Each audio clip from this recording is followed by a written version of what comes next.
Cancer. It's a topic that touches so many lives, and it's crucial to understand what it is, how it affects us, and what we can do about it. So, what exactly is cancer? At its core, cancer is a disease that occurs when cells in the body begin to grow uncontrollably. Normally, our cells grow, divide, and die in a controlled way. But when this process goes wrong, cells can grow out of control and form tumors. There are over 100 different types of cancer, and they can develop in almost any part of the body. The most common types include breast cancer, lung cancer, prostate cancer, and colorectal cancer.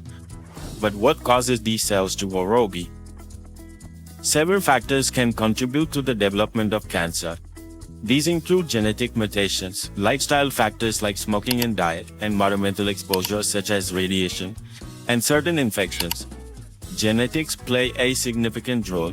Some people inherit mutations that make them more susceptible to cancer.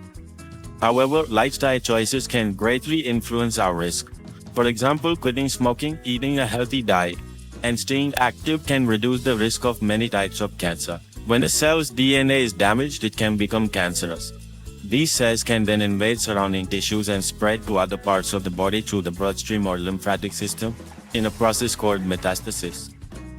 Now let's talk about the signs and symptoms. Early detection is key to successful treatment.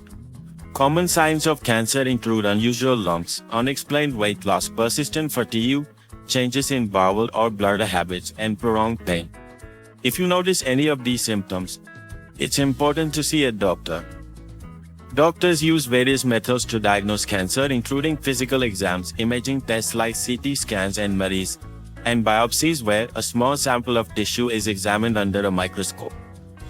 Hearing a cancer diagnosis can be overwhelming, but there are many treatment options available. These include surgery, chemotherapy, radiation therapy, chemotherapy, and targeted therapy. The choice of treatment depends on the type and stage of cancer, and is tailored to each individual. It's also important to highlight that many people survive cancer and go on to live fulfilling lives. Advances in medical research and treatment have significantly improved survival rates for many types of cancer. Remember, knowledge is power. By understanding cancer, we can take steps to reduce our risk and support those who are affected by this disease. Thank you for watching. If you found this video helpful, please like, subscribe, and share it with others.